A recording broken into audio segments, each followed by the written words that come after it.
All right, we are live. So, hey, this is Alexander. I'm Charlie. Nice to see you. Alexander here, runs an agency, been in the Facebook Ads MBA program.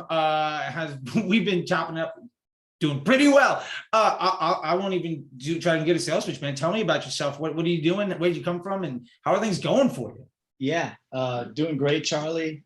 Just to let everyone know, I guess, the background. So I got into media like right out of graduation. landed my first gig at VaynerMedia. Learned more there than I did all 4 years of marketing in college, right? Access to top Google reps, access to the Snap reps, access to the Facebook reps. A lot of fun, getting a ton of beta trials that we got to roll out, some fun stuff. But as a young man in New York City, paying Manhattan rent, that stuff's expensive. So got hit up by another boutique agency that didn't have a digital or social department. And they basically recruited me to come in and basically run that whole department for them. 24, big ego, young child, right out of graduation, decided I'd leave that whole agency resources incubator and go run shop at this boutique agency. Now, while I was there, I got so ingrained on actually building the team, running everything from organic and paid, that my paid media knowledge stagnated. And if we know anything about the landscape, there's some paradigm shifts that happen. So cyclical, they're occurring. And what I realized was, all right, now I got to sort of educate myself. I'm out of that ecosystem. Let's go online and find the resources. And one resource was Facebook reps, which are really just sales reps pushing you on a through play campaign to let her retarget them. And then it was Facebook Ad World, Facebook Ad Hacks, where there was just a lot of garbage information being thrown out. And I couldn't sift what was true from what was false. And I just felt lost. Like I'm on this island at this agency and lost. Fast forward, COVID hits. I then take another big step in my career and I actually decide to launch my own agency. Started freelance, built that book of business up, now an agency. And I realized, all right, I got to keep finding more thought leaders to follow. Came across your Twitter, eventually your Instagram Reels, saw all the value you're putting out, straight facts, straight fire, no ebook download, email exchange required, no credit card required, right? Yeah. And I was like, Charlie's genuinely actually helping the world because he wants everyone to succeed. When that happened, I don't even think we spoke for more than 5 minutes. It was like, hi, how are you? I already know you. Mazel tov on your wedding. Your suit looked great. And I was ready to buy. And I could say that, what were we in, like 8 weeks, 7 weeks, so 9 weeks almost? Yeah, we're entering the 9th week right now. Yeah, so I gotta say, like from the get-go, just a mindset shift change happened, where it was, all right, from feeling confident to feeling lost to, all right, I need to gain my confidence back. Not only does your program help with the educational knowledge of refreshing, getting back to the basics of trusting the platform, but also the mindset of how many changes do you need to do a day? You don't need to overthink it. Let the machine work for you. Gain the confidence in the system that Zuckerberg and his team has built, which is an incredible machine, and stop trying to put your ego into the machine and your assumptions that are only going to backfire you. So getting that confidence back into the platform, learning from you directly, and the value of the whole student body, I guess we'd call ourselves. Sure, yeah. It's an open community where now, if I had issues, I wouldn't have thought even twice about posting it in the Facebook ads world, because one, it wasn't going to give me value, and two, it was just going to give me bad advice. So I would never even ask for help there, because seeing other people ask and getting bad advice, and I would try to jump in and help them out, like, hey, I don't think this is good advice. I don't have advice, but this doesn't sound good. Right. So now we got a Slack channel, we got a Facebook group, we got DMs with some other students where we're literally passing back and forth. And it's not only paid media stuff. We're talking about, how do we use this discount code and share it with each other so that we're all getting free 3 UGC videos. We're all talking about Klaviyo. It's really a group of entrepreneurs that have a mindset that are, one, willing to dominate and succeed in the Facebook ad world, but two, understand the ecosystem of digital marketing and that there's other levers at your disposal. And whether we know how to do it directly ourselves or finding the solution that will partner with us to get that done, I didn't trademark this, you trademarked this, right? Which is less stress, more success. Like that's what I could say the last 9 weeks have been. And from January, I got past the 5K monthly recurring revenue threshold. I got myself over the 10K hump, but since I partnered with Charlie in his course and having him as a resource and everyone else, I can humbly say I'm now over 30K in monthly recurring revenue. Yeah, not a bad return by week 4 when you landed a couple like 5-figure deals. Like, yeah, ROI was like more instant than college. yeah, that was great. Like, I remember you telling me, like, you're like, all right, I've been taking this documentation. I'm just shopping around. Like, I've got a system and a process to work. And I ask people crazy numbers and they're like, okay. Yeah, I mean, one, it's understanding the environment's one thing. And another thing is what you really preach hard is like document everything. Right? If you don't document, you're lost. You're not going to know what move happened, what move you should make in 2 weeks. So one, the documentation just allows me the confidence in knowing the decisions I'm making make sense and they're on paper. So if we ever need to go back to them, they're there. But two, it's understanding the larger ecosystem, right? It's not just what's your CPA on Facebook, right? What's your CAC on Facebook, or what's your ROAS on Facebook? What's your blended cost to acquire somebody? And what's your blended return on investment on your ad spend? So understanding that and really being able to be a partner to my clients in a sense of I'm not just the media guy, right? And we talk shop about this too. Like my branding at my agency is I'm the president and founder, but I'm really the chief problem solver for our clients. We don't just solve your paid ads issue. It's we'll help you get your Facebook ad account simplified, healthy, and looking great for you. But two, it's how do we increase the business model? Like how do we make it better for you? Understanding that if we can get the sale on Facebook, and maybe it's 3 times what the client expects it to want to be, but understand that we could have an email sequence or an SMS sequence. And the lifetime value is going to be 6 purchases a year. We'll take the loss on the first one because the client and customers already have the confidence that they know that their customer retention rate is X or their returning customer rate is Y. So it's much easier to understand the conversation, the dialogue with these business owners when we get to wear the hat as, hey, we're a business owner and understand your pain points, as opposed to, I'm just a media buyer. Great that you have this issue, not my problem, your problem, right? Yeah. So understanding that life's about finding solutions. I love that. And man, I can't tell you how many agencies I got heat with some very nice people on Twitter, lovely individuals. And I was like, hey, you realize you're teaching everybody, you're instructing your clients to like run a discount to make a bunch of sales on Black Friday, but they're not going to be able to fulfill their orders. And the response is like, is shipping our problem? And I was like, no, but when your client can't advertise on Facebook because you tanked their ability to have a positive relationship and they're not your client anymore because they're not in business anymore, that sure as hell is your problem. Like, you need to have positive relationships with individuals in this business. And a media buyer's #1 job is make things stable enough to do business development, understand your lane. And like the best Facebook media buyers are basically good folks at data and strategy that primarily focus on business model development. Like, how do we stabilize the Facebook ecosystem by bringing in a whole bunch of customers that all look and feel the same so that we can then do the post-click journey? And hey, look, instead of trying to sell 10 different things and having 10 different email flows and all these other things that we may not be right, why don't we get one thing or 2 things? And then we can 10x the value of that customer because our confidence level in our testing is so much better. Like, what does that do? It lowers your blended CPA, which means you can spend more money on Facebook. Like, I brought a brand personally, they were running at 2.5x at 8K a day. We got to 30 to 50K a day because we ran Facebook at a 0.8, and they went from 8 million to 95 million in 2 years. Yeah. Because we started caring about something other than me, the Facebook media buyer, trying to make myself look good.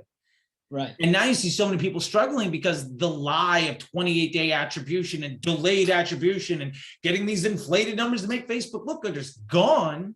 So you have all these people struggling and be like, well, Facebook doesn't work anymore. It's like, you're just being held accountable to the yardstick that the rest of us held ourselves accountable to years ago, because having integrity and building businesses was our goal, not trying to look good and put, as you put it, our ego first. Right. I love that, man. That's spot on, right? Like, to me, right, I had a little bit of a challenge. Like, well, I'm used to 7 day. Like, why should I go to 1 day? And it's just sometimes you need that old uncle slap in the face that just tells you, hey, here's common sense slapping you. If someone doesn't take an action within a day of seeing your ad, why are you taking credit for that? It's you didn't drive the action. Maybe you stay top of mind, you maybe help influence when they next saw the organic, but that's not really your credit. So it's understanding how this entire ecosystem truly works. Yeah. And if you get better at getting those sales on day one, what do you think happens to the rest of the people? They get better too, because you're driving a higher volume of higher quality customer. Like, why not make it difficult on yourself and then win? You're going to have the same amount of problems. You're going to have the same scope of issues. But if you make it harder on yourself by being more honest with your client, when you win, it's going to be worth so much more to both people. It stuns me. I wish I will say this. I wish I could say it stunned me how difficult that is for people to adopt. But the honest truth is, I think there's so much fear in the space and misunderstandings and not to be as a derogatory term, but ignorance around what we're supposed to be doing, that people don't want to, I think people legitimately don't even know they're being illegitimate with folks. Yeah.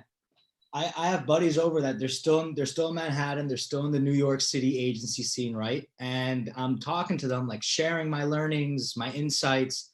And it just amazes me that we all used to kind of joke about it when we were in the city, like talking about our clients at the bar. And, you know, everyone loves to throw the A/B testing buzzword out there. Sure. But it's not even real A/B testing, what everyone's doing in the landscape. Except unless you took Charlie's course, then you're doing it the right way. But the amount of people that are A/B testing, but they have 2 different variables in the ad or 3 different variables, and they're A/B testing the call to action button, that's not a real A/B test. The ability to truly, right, is literally at the core, I think, of your teachings, which is understanding your customer, having concepts that are sales pitches for them, and then determining the branded estimated action rate, right? Because there's so many times where you'll have good people with good intentions, like, hey, I test, but they'll go right into dynamic creative testing without taking that step earlier of, well, let's figure out what's the concepts that are worth testing at this point. So it's truly having that understanding and a testing methodology and a measurement methodology that not only is easy for us to understand, but I think the challenge with any digital marketer in today's environment, because it's a hot, sexy, in-demand job, in-demand service, in-demand role, is being able to translate that to a non-tech savvy business owner. Yeah. Right. Where if you lay the foundation of, hey, we're going to test early, and then we're going to move into prospecting, and then we're going to move into some remarketing, and then we're going to move into some strategic testing. If the baseline isn't given to them on, hey, this is how we're going to measure success, and hey, we're not willing to get to the next step until that data is a sample size that's qualified enough for us to make a decision. Not because, hey, we tested for 7 days. No scientist just tests for 7 days because it's 7 days. Yeah. Based off the sample size of the data. So it's having these steps not only in our heads for years, but putting them properly in a documentation format that is easily transferable to a business owner who might be a millennial, might be Gen Y, or might be a boomer and has no idea what's going on, but they can understand a methodology. And once you get someone on board with that, you're the captain of the ship with the map and compass. So really guiding that for them, and they got the trust. I love it. You know, when you put it great, and like when I'm talking with folks, and especially kind of the stuff that we went through, not only just in the class, but a lot of our one-on-ones also about the structure of these conversations. It's like, there's so many agencies that are going to be like, well, we got really good creative and we're going to do a lot of testing. We're really regimented in what we do. And they do all this stuff. And the business owner's hearing, this is the same exact pitch I've gotten 12 times. And then you come in with I've got a system and a process of full accountability and transparency. And what we're going to do is evaluate your assets to understand where we're going to have the highest confidence to place your investments in for good return. And then once we have high confidence, we're going to be able to move forward and evaluate which decisions we want to make to solve the problems that are going to move the business forward in the most significant ways. So we get incremental gains over time. Yeah. And from there, we're going to bring you consistent customers at ever increasing volume and greater efficiency, so we can build the back end of the business to make a healthier either top line or bottom line growth, whatever it is that is your goal, because that means we both win. Who do you think is going to get the fucking business? Like, also, who's a better human being that gets to sleep at night, right? Yeah. I much rather go to somebody and say, look, I don't know what ad right now is going to build your business to be a 6-figure, 7-figure brand. I don't know. Yeah. 99% of the people pitching to you are telling you that they know. They don't even know your customer's name. They don't know how many customers you have. They don't know what your annual recurring revenue is. They don't know what your cost of goods sold is. But they're telling you that they already know the winning ad for you. Yeah. I'm not going to promise that. But what I can promise you is I know how the ecosystem works. I have a framework in place that is proven to deliver winning ads. And by the way, this is how a winning ad works when it has other winning ads in it, so that you don't make the employee of the month work 17 times as hard as he needs to work. Yeah, absolutely. And when you can have conversations with business owners that never use the word campaign, ad set, audience, hack, test, like if you can get rid of all of these buzzwords and you're talking to them about confidence, assets, investment, incrementality, growth, that means you're a business person talking to a business person and you respect their bottom line. And your solution is to approach this with something that we all learned is valuable in 5th grade, the scientific method. Yeah. And I mean, as an agency guy, I love that helps you in the calls. And I'm sure like I would hope that maybe your phone calls with these clients, either A, they're a lot shorter, or B, they're a lot happier. Because yeah, I mean, look, it's a testament, right? To I'll share a story about one client, right? Okay. So there's a client like who new startup. They are an aggregator of kite surfing experiences across the world. And client comes, he set this up for an automation, right? People can book, they can find people to book with, everything is seamless. Now we start running some ads for them using Golden Bear, using dynamic creative testing. Now we got a few winners in proving ground for them. And the customer comes to me on the next weekly call with him and he goes, yo, I feel the effects of these ads, but I have another problem, which is I set this up to be automated and now there's so much inquiry that I'm all day stuck on it. And the goal, right, of business is to not work harder, it's to work smarter with less stress and more success. So it's everything that you've shared that's in the curriculum and outside the curriculum, which is, all right, well, how can we have some chatbots? How can we have another way to integrate the suite of tools within the Facebook arsenal, like Messenger? And hey, you're getting a lot of DMs, we can fix that issue. Yeah. And the cost of doing that is zero because we're a partner in just solving problems. Yeah. And so now you are a business solution provider and a partner in their success. Yeah. Who doesn't want to hire that for probably less than you're worth? Right. No, and it's okay. You can either hire us for a fraction of the cost of what a director of your department is going to charge you. Mind you, your director's going to jump around after 12 to 18 months because he or she's climbing a corporate ladder. Sure. And then on top of that, they're going to have to go hire an agency anyways. Yeah. So it's just, we're here, right? We're going to solve any problem that comes across digital marketing. And I think it's what you preach early on, right? Which is we got to help simplify the ad account, make it efficient. And then the next step is let's help these business owners improve their business model. Yeah. Right? Because that's where the real driving engine is. Absolutely. Facebook is a good integration to your business. But I think something that you said that I loved was if your business needs Facebook ads to survive, it's not a business, right? That's right. Yeah. Where now what I'll post to some startups or to direct to consumer brands that feel that they need Facebook is, all right, you might need Facebook now. That's cool. Let's work on a 90-day plan to get you off of the addiction to Facebook ads. Yeah. We'll need them, but let's work on other mediums, other channels, other communication methods to reach your customers, because someone's already bought 3 times from you. We don't need to serve them an ad to buy a 4th time. Sure. Yeah. And I love it. And I smiled and laughed when you said it, because I mean, that's really like the last course of the program is the 90-day plan. Like, what are you going to do?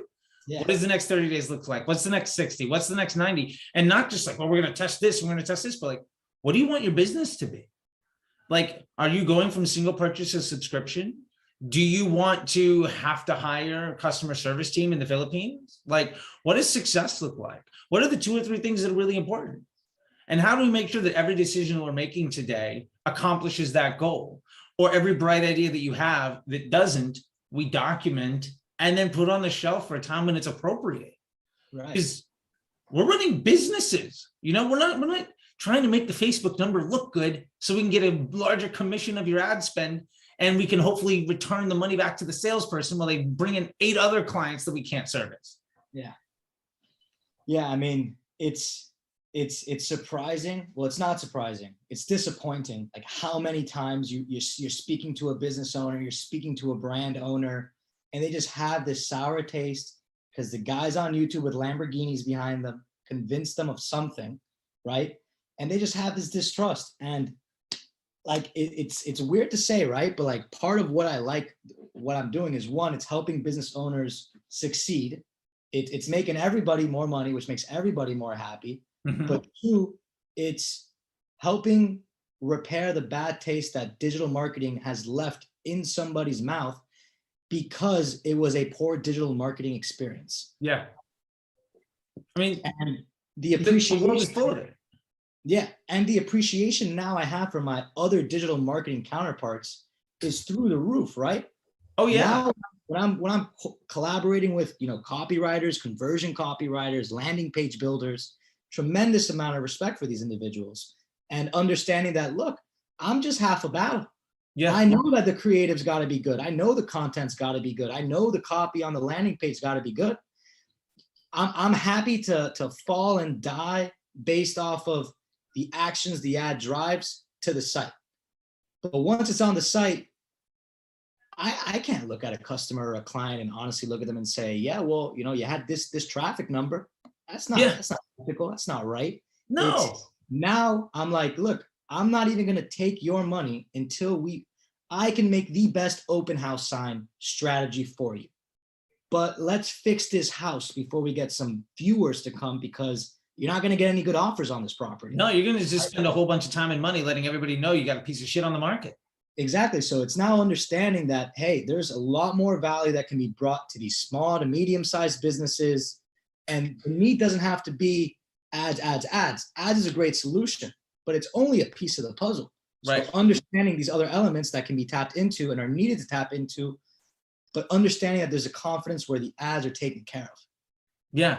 And once the ads are taken care of, you start treating customers. One of the things that I love, and that we've talked about it too, is once you start bringing in consistent types of customers, like I use this analogy a lot of, like, I've got a car dealership and I'm going to try to sell sports cars, minivans, sedans, all sorts of stuff. Well, once I realize 8 out of 10, what I really do, I'm really good at writing an ad to sell a minivan. So if 8 out of 10 of the customers are minivan buyers, what am I going to do on my back end is I'm going to focus on that minivan buyer, how to get them to buy 2 or 3 more. And then my business 2 or 3X is on 80% of my data set, and I'm scaling. I don't have to deal with the problem of 3 different things that I'm doing poorly. I found, what is it, the way that I do it, the way that I talk, the way that I run my business, the way that I communicate, the way that I do things that's honest to me. What's the way to be successful in that way? And, there's a lot of chatter about Apple killed small to medium businesses. And my response to that is, well, not if your business is good. Yeah. And if you use Facebook properly, people are making a ton of money. Like, you're going to do very well when everybody's saying the world is on fire. You're like, I'm solid. I don't know what you're talking about. Yeah. Hottest take of 2021. iOS 14 didn't ruin marketing for small businesses. It put the scammers out of business. That's what 21 did with iOS 14. Because if you look online, the only people complaining about iOS 14 are the people that aren't able to keep up with the changes. And they were just abusing a very efficient market like Facebook, and the saturation, the competition caught up to them. And now they can't force feed those bad ads down someone's throat. I promise to everybody, I didn't pay you to say those types of things, but like, that's no. Like I'm one thing I did when I became like full-time in my January sort of expedition into entrepreneurship, freelance, and eventually agency now, was I committed to daily posting on LinkedIn. which one, you just get to see the type of noise that people are putting out there. And when you're seeing these people, it's just like, yeah, but what's your strategy? Well, customer's website has a 3% conversion rate and they're getting 10,000 hits a month. What if I bumped a traffic campaign, got a link click at $1 a link click? Mind you, they're not calculating landing page views, so the bounce rate's crazy. And then I'll add a layer to that where they think that the Facebook system is optimizing for buyers when you're using a traffic campaign. You're optimizing for a bunch of window shoppers, right?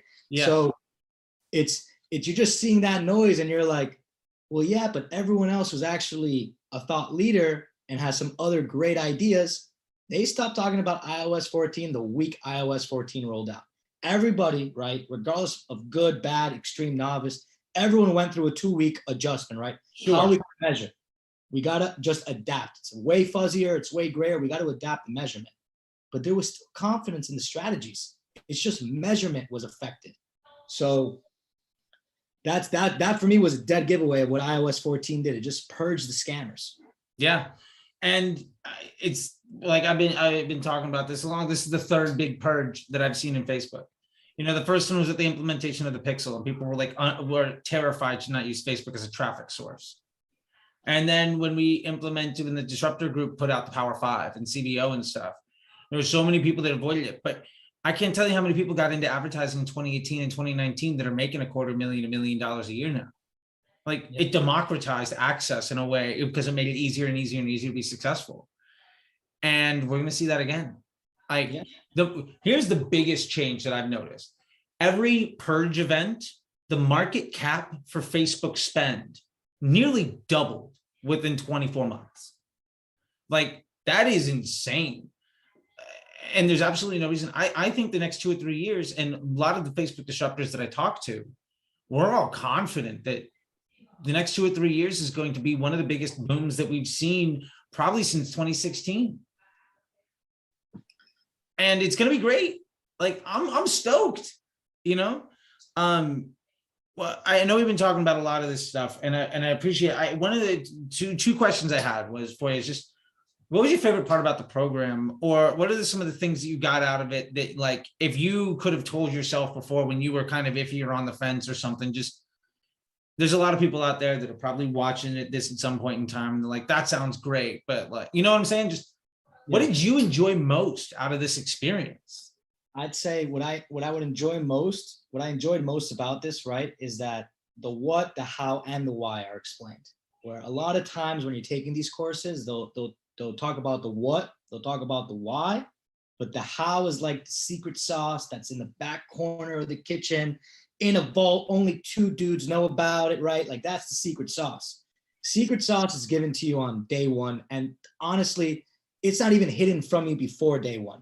I'd say to anyone who's got an objection on signing up, just keep watching Charlie's free organic content. You'll come around eventually. Like, the organic content's valuable enough where if someone is discovering this video for the first time, I would tell them, don't sign up for the course. Like, just get in on the library. That's on YouTube, on Instagram Reels, follow them on Twitter, digest that stuff before you even get involved in the course. The course is great, but I wouldn't say the course is an entry-level course for somebody. They got to be willing, able, and already educated to a certain level. And I think if someone starts off with your organic content and they've gone through that content, they're so ready for the course. And you mentioned it earlier, but I ROI'd my investment in this course in like 14 days from the course. Which, yeah, results not typical. Not everybody will lose 47 pounds in 3 days, but yeah, it does happen. Yeah, like, that was just wild to me, where the one thing I knew from that validation was, 1, the confidence I had back in 2018 was restored in myself. Mm-hmm. But 2, it was, okay, I got documentation to show that shows the methodology, which was for me a challenge in my early pitching days on the entrepreneurial route, which is, how do I connect with a business owner, right? You're trying to flex that you know your stuff, so you're using the lingo. They don't understand, they don't care, right? They don't understand, they don't care. So it's being able to show them in a documented way, here's the process, here's how we're gonna make decisions, this is why we're gonna make decisions. And I think your course was honestly the best investment I've made in the last year and a half. And that's on crypto markets, right? Best investment I've made during the crypto bull rally. I'll take that as a ringing endorsement. I wish I had another question. I probably did. My mind just went blank though. I'll take better investment in crypto. That's going to be the Yeah. I love it, man. Well, look, I really appreciate it. I don't know if there's anything else that you'd like to go into or any other thing that you want to mention, but I'll leave the floor to you. You know, if you want to say anything else, if there's any words you have to say for folks, or make sure people can find out how to get to you or how to contact you if you want them to, or to whatever it is, man. I'll leave the floor to you and let you kind of take us out. Yeah, to anyone who is has experience in paid media, I suggest you digest all of Charlie's organic content. And then when you're ready, willing, and able, sign up for the course. If you're just getting started, go to Facebook. They have a great blueprint course to figure out the basics. From there, look at some organic content. And from there, when you're willing, ready, and able, get the course under your belt. That's my advice for people, whether they're coming with experience, coming with no experience, but they want to get in on this gold rush opportunity. I think everyone should have the capabilities to be a digital marketer. All you need, some laptops, some Wi-Fi, and you're good to go. And in terms of anyone wants to reach out, stay connected with me. I'm active on LinkedIn. My name is Alexander Ferenczi. Last name's a bit of a challenge. So F-E-R-E, N like Nancy, C like Charlie, Z like Zebra, I. I post daily content there. And I'd say just one more, I guess, because I forgot to include this in the earlier rant. One thing besides the what, how, and why that's great about the classes with Charlie is the story time, right? The actual real life examples that put the proof in the pudding, so to speak, where we got all this data, we're talking about the strategy, we're going through the formation of that, but being able to actually have a story that we can later digest and that we can later share again. Not as our own story, but hey, an example of this would be X, Y, and Z, right? Mm-hmm. Being able to really bring that story to life through your past experiences is something that a lot of people don't do. Well, thank you so much. Yeah, I love this story stuff, being in the business for nearly a decade and spending, at least $250 million. I was looking at some screenshots of some ad accounts and there's a couple $100 million I forgot about. So like, it's obnoxious. You get in some crazy situations. I took a screenshot of what I had done since 2018 and the biggest ad account was 159 million. I was one of them. And I was just like, I got to readjust my numbers at some point. I got to refactor this stuff. But you can learn all these things, right? And you get to help people out. And I think that's the most beautiful thing, man. I really appreciate it. I know it's late in Miami. You're living the good life down there. And I really appreciate it, man. And I'm super stoked. And I know that I hope to see you in more classes even afterwards, because you're part of the alumni group. So you can come to any of the classes any of the time. And, I'll get you in the Slack group and see your classes there. And just for those that come in, hey, Alex will be in there. You can join in and you can be like, hey, Alex, you said this thing, help me out. And that's what the group is. I love that there's a WhatsApp group with. I was about to say, I was going to say not only is Charlie great. I just found out about this today. You just told me. Not only is Charlie great as a human being, but Charlie's course curriculum is amazing, but also the people that he fosters in the community. Because one, everyone who's in the community is kind of on the same page where we digested this organic content and eventually it's time to pull the trigger and just buy, right? So everyone buys. And then you're just in a group where everyone's committed, everyone's tracking the course, and everyone's willing to help each other because everyone's got strengths and weaknesses in other areas, to the point where there's a Facebook group, there's a Slack, and for all the Euro guys, there's a WhatsApp now. So yeah, it's fun. I'm thinking we're gonna have to get a clubhouse at some point going. I don't know how many different social media accounts we could have groups on, but the more the merrier. Right on, man. I mean, it's a beautiful thing. It's a beautiful thing. Well, I really appreciate it, man. I know it's getting late there. It's almost football time. So I got to get my bets in. I think I'm going to take the over tonight and just hope for points. And I will talk to you later, man. Thank you so much. I really appreciate it. Of course. Always. All right. See you, buddy. Later.